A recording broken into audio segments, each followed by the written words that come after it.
Hello friends, welcome to study and success. और आज मैं आपके साथ 28 मई की करंट अफेयर्स डिस्कस करूंगा। जितने भी इम्पोर्टेंट क्वेश्चन इस दिन से मिलते हैं उनको हम देखेंगे और लास्ट में मैं आपसे एक क्वेश्चन भी पूछूंगा। इसके अलावा एडिशनल फैक्ट्स भी हम क्वेश्चन से रिलेटेड देखेंगे। पहला क्वेश्चन है, संख्या 18 फ्लाइंग बुलेट को हाल ही में किसके द्वारा लॉन्च किया गया है? तो संख्या 18 फ्लाइंग बुलेट ये एक एलसी है, ये है तो लाइट कॉम्बैट एयरक्राफ्ट है ये, और इसे इंडियन एयरफोर्स के द्वारा लॉन्च किया गया है। इंडियन एयरफोर्स के जो चीफ हैं RKS भदौरिया, उन्होंने इसको लॉन्च किया। ठीक है, तो ये नंबर 18 भी लिखा हुआ मिल सकता है, नंबर 18 फ्लाइंग बुलेट। ठीक है, नेक्स्ट क्वेश्चन है, किस राज्य ने हाल ही में घोषणा की है कि वह अपने यहाँ प्रवासन आयोग की स्थापना करेगा? तो यह घोषणा की गई है उत्तर प्रदेश के द्वारा कि यह प्रवासन आयोग की स्थापना अपने यहाँ करेगा। उत्तर प्रदेश के जो CM हैं वो हैं योगी आदित्यनाथ, और इसके अलावा जो गवर्नर हैं वो हैं आनंदीबेन पटेल। ठीक है, आनंदीबेन पटेल यहाँ की गवर्नर हैं। कैपिटल है लखनऊ। नेक्स्ट क्वेश्चन है, हाल ही में किस राज्य ने 1100 दुर्लभ प्रजातियों को बचाने के लिए अपने द्वारा संरक्षण प्रयासों के संबंध में एक रिपोर्ट जारी की है? तो ऐसा करने वाला जो राज्य है वो है उत्तराखंड, और इसने एक अनोखी रिपोर्ट जारी की है जिसमें लगभग उसने 1100 दुर्लभ प्रजातियों को बचाने के लिए अपने प्रयासों के संबंध में एक रिपोर्ट दी है। नेक्स्ट क्वेश्चन है, सौर बाढ़ कृषि सुरक्षा कार्यक्रम किस राज्य के द्वारा शुरू किया जा रहा है? तो सौर बाढ़ कृषि सुरक्षा कार्यक्रम है, यह तमिलनाडु के द्वारा शुरू किया जा रहा है। पर एक क्वेश्चन आप ये भी याद रखना कि जो सोलर रूफटॉप इंस्टॉलेशन था, सोलर रूफटॉप इंस्टॉलेशन, इसमें गुजरात जो है फर्स्ट रैंक आई थी, गुजरात की। और अभी हाल ही में ही कोणार्क के सूर्य मंदिर का कंप्लीट सोलराइजेशन और कोणार्क सिटी का सोलराइजेशन करने की बात कही जा रही है, और ये कोणार्क का जो सूर्य मंदिर है ये उड़ीसा में है। PK नायर को हाल ही में किस देश में भारत का राजदूत नियुक्त किया गया है? तो PK नायर को अभी नाइजर में भारत का राजदूत नियुक्त किया गया है। नाइजर की कैपिटल है नियामी। करंट से जो क्वेश्चन होते हैं उन्हीं से एडिशनल फैक्ट्स भी पूछे जाते हैं, और यहाँ की जो करेंसी है वो है फ्रैंक।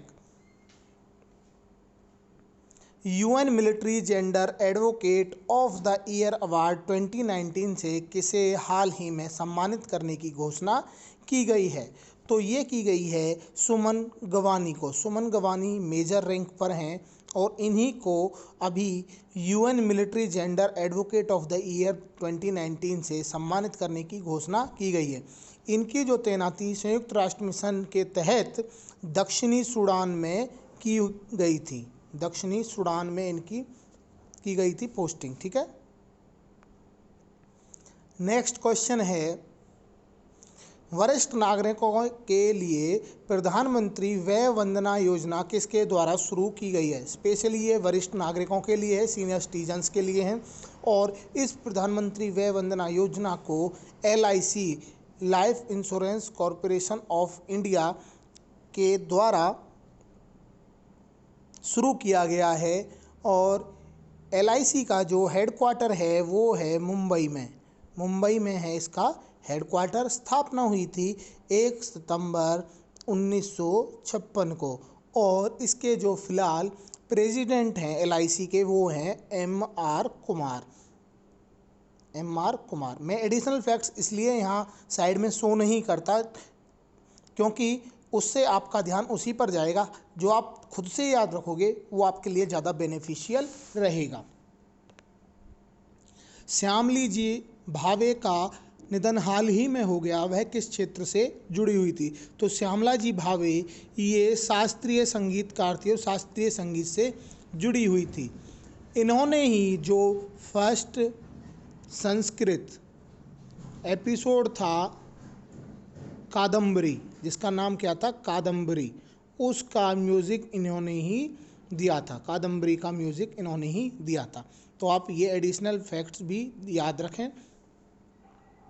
चंबा में चारधाम परियोजना के तहत निर्माण की गई सुरंग का किया उद्घाटन किस केंद्रीय मंत्री के द्वारा किया गया? तो यह जो चारधाम परियोजना है चंबा में, इसमें एक सुरंग का उद्घाटन किया गया और वो किया गया नितिन जयराम गडकरी जी के द्वारा, जो कि रोड एंड ट्रांसपोर्ट मिनिस्टर भी हैं। रोड मिनिस्टर, सॉरी, रोडवेज, जो रोड के मिनिस्टर होते हैं। इसके अलावा Nitin Jairam Gadkari MSME, micro small medium enterprises minister भी हैं।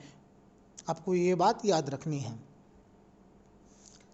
भारत सरकार के जनजातीय मामले मंत्रालयों के ट्राइफेड के सहयोग से किस राज्य सरकार ने वन धन योजना कोविड-19 के बाद के सबक का आयोजन किया है? तो यह किया है राजस्थान सरकार ने। राजस्थान ने ऐसा किया है। राजस्थान के जो सीएम हैं वो हैं अशोक गहलोत, अशोक गहलोत, और यहाँ के जो गवर्नर हैं वो हैं कलराज मिश्र, कलराज मिश्र।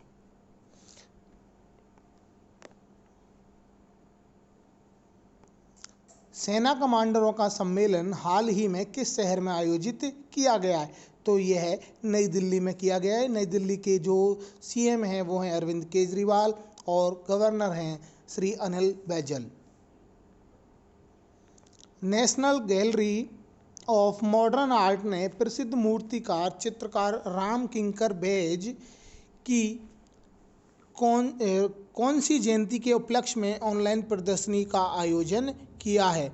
तो ऐसा किया है उन्होंने उनकी 115वीं जयंती पर। ठीक है, ये आपको ध्यान रखना है।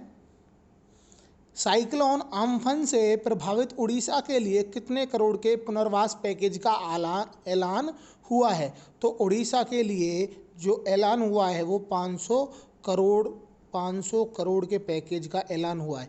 इसके अलावा साइक्लोन अम्फन से पश्चिमी बंगाल में भी काफ़ी नुकसान हुआ था, तो वहाँ के लिए जो 1000 करोड़ की राहत पैकेज की घोषणा की गई थी। और साइक्लोन अम्फन को अम्फन नाम थाईलैंड कंट्री ने दिया है। ठीक है, ये याद रखना। कैचअप एप्लीकेशन किसके द्वारा हाल ही में लॉन्च की गई है? तो कैचअप एप्लीकेशन है, यह अभी फेसबुक ने ही लॉन्च की है। इस एप्लीकेशन की ये खासियत है कि आप इसमें एक समय में 8 लोगों को कॉलिंग के लिए जोड़ सकते हो। 8 लोगों को कॉलिंग के लिए जोड़ सकते हैं, ये इसकी खासियत है। फेसबुक के जो सीईओ हैं वो हैं मार्क जुकरबर्ग, और जो इसका हेडक्वार्टर है वह है कैलिफोर्निया में, कैलिफोर्निया, यूएसए। कल के पूछे गए प्रश्न का उत्तर मैं आपको बता रहा हूँ। हाल ही में किस राज्य की कैबिनेट ने खेलों को उद्योग का दर्जा देने की मंजूरी दे दी है? तो ऐसा करने वाला जो राज्य है वो मिज़ोरम है। ठीक है, खेलों को उद्योग का दर्जा अभी हाल ही में मिज़ोरम ने दिया है। और अपना आंसर आप कमेंट बॉक्स में बताया करें, उससे आपको क्वेश्चन है जो वो ज़्यादा समय तक आंसर याद रहता है।